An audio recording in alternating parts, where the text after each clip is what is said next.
kebijakan rekrutmen 1 juta P3K.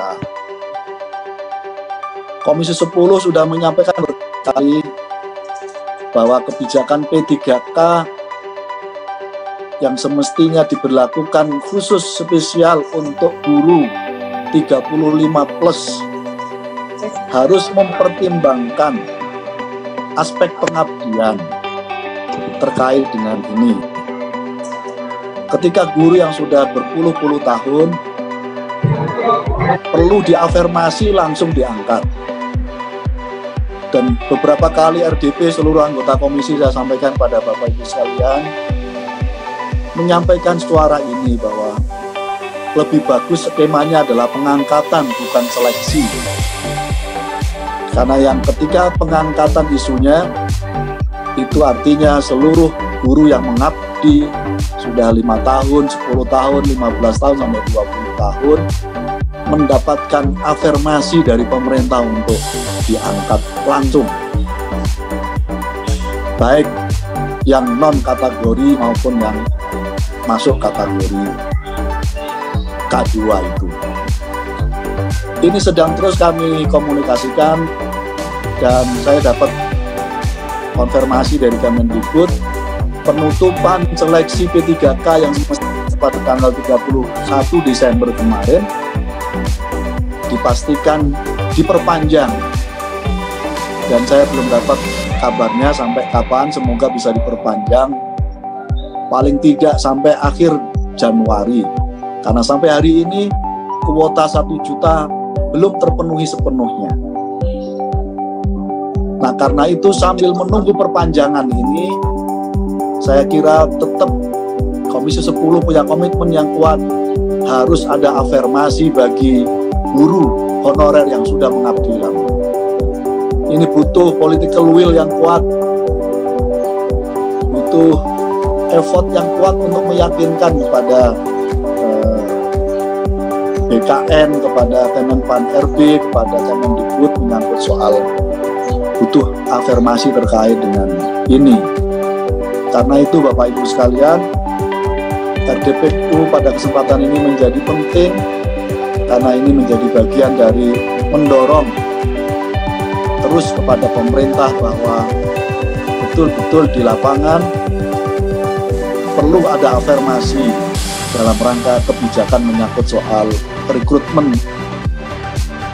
pegawai pemerintah P3K ini.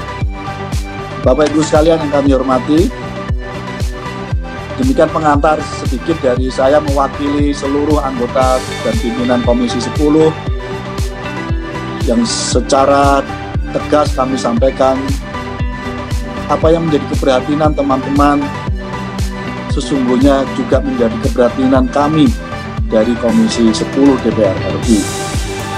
Semoga sinergi ini akan terus mendapatkan afirmasi perubahan, komitmen perubahan melalui kelembagaan-kelembagaan pemerintah yang menangani langsung terkait dengan pendidikan, terutama kesejahteraan guru atau pengangkatan guru ini. Sebelum saya serahkan kepada Bapak Ibu sekalian yang saya hormati, saya mohon kesepakatan waktu. Terima kasih Pak Andrianus usulannya. Pak Dadang, apakah sudah Pak? Sudah siaran langsung Pak. Oke. Oh, sudah baik. Pak. Terima kasih Pak. Ya. Terima kasih Pak Syasido, terima kasih Pak Dadang. Mohon izin kita sepakati sampai jam 12 Bapak Ibu ya. Sampai jam 12. Setuju? Setuju, Ketua. Sampai jam 12 siang. Terima kasih Bapak Ibu sekalian yang saya hormati. Selanjutnya untuk efektivitas waktu, saya langsung saya persilahkan pada Ketua Komite Nasional ASN, kepada Mas Rian kami persilahkan. Baik, terima kasih Pak Ketua, Pak Saiful Huda. Yang saya hormati juga pimpinan Komisi 10 DPR RI, yang saya hormati masuk. Yang saya hormati anggota Komisi 10 DPR RI, Perkenalkan, nama saya Liansani, Ketua Umum dari Komite Nusantara Aparatur Sipil Negara. Saya mewakili dari 12 Dewan Pimpinan Wilayah dan 33 Dewan Pimpinan Daerah, yang dimana anggota kami ini banyakkan dari tenaga pendidik dan tenaga kependidikan. Bahwa mohon untuk slide saya ditampilkan.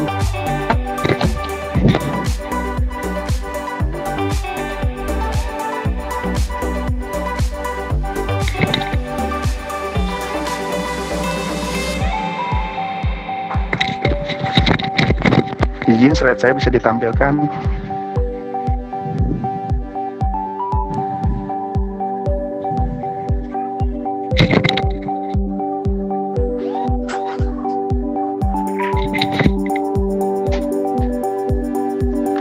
Yang menjadi titik fokus tujuan saya menjadi to the point kita menjadikan pendidik dan tenaga kependidikan memiliki status kepegawaian yang jelas, di mana selama bertahun-tahun teman-teman dari guru maupun tenaga kependidikan ini dari yang non ASN tidak mempunyai status yang jelas.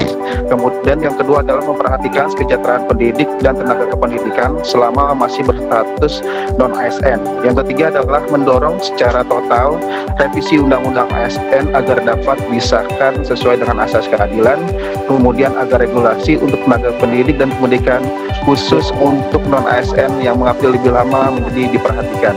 Jadi di sini bahwa teman-teman dari guru maupun tenaga kependidikan ini sampai sekarang untuk statusnya itu tidak jelas, dan untuk pekerjaannya pun beban maupun resikonya sama dengan yang PNS.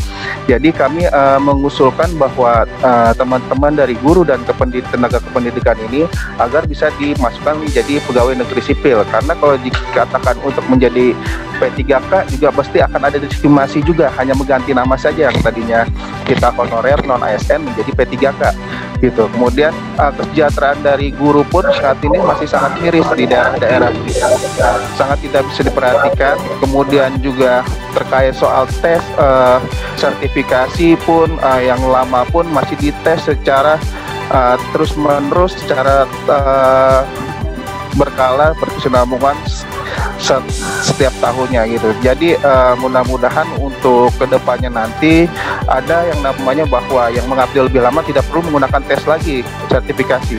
Jadi tidak mengganggu aktivitas belajar mengajar maupun hal yang lainnya. Kemudian secara total bahwa KNASN kita mengingatkan lagi untuk slide selanjutnya bahwa revisi Undang-Undang ASN ini pada awalnya adalah KNASN menginisiasi pada tahun 2016 untuk perubahan atas Undang-Undang Nomor 5 tahun 2014, di mana bahwa di sini adalah ada dua jenis kepegawaian, PNS dan P3K. Jadi untuk non ASN ini tidak diatur, maka kami dari KNASN dari beberapa 33 forum menginisiasi untuk perubahan atas Undang-Undang ASN Nomor 5 tahun 2014 yang dipelopori oleh salah satu fraksi, kemudian tahun 2017 Januari menjadi inisiatif DPR RI, dan kemudian disambut lagi tanggal 22 Maret 2017 yaitu surprise turun untuk pembahasan mengutus 3 menteri, dan sampai saat sekarang belum ada DIM yang masuk dari pemerintah, entah apa alasan dan kendalanya. Jika memang alasan kendalanya adalah suatu keuangan, itu bisa bahwa teman-teman di sini juga tidak bisa diangkat langsung, nggak masalah gitu. Yang penting bertahap dan jelas.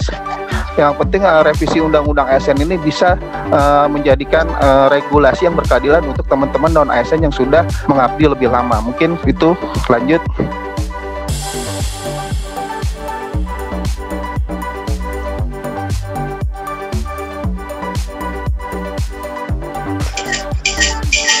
Lanjut slide-nya, lanjut.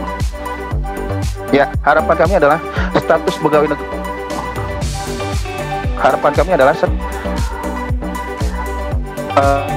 bagi pendidik dan tenaga pendidikan bisa terwujud melalui regulasi yang berkeadilan, yaitu tadi melalui revisi Undang-Undang ASN, atau mungkin dari Komisi 10 sendiri mempunyai suatu power di mana political will yang dikatakan Pak Saiful Huda tadi, bahwa kita juga bisa mengenai jalur khusus dengan menggunakan Perpres maupun Kepres baik untuk tenaga pendidikan.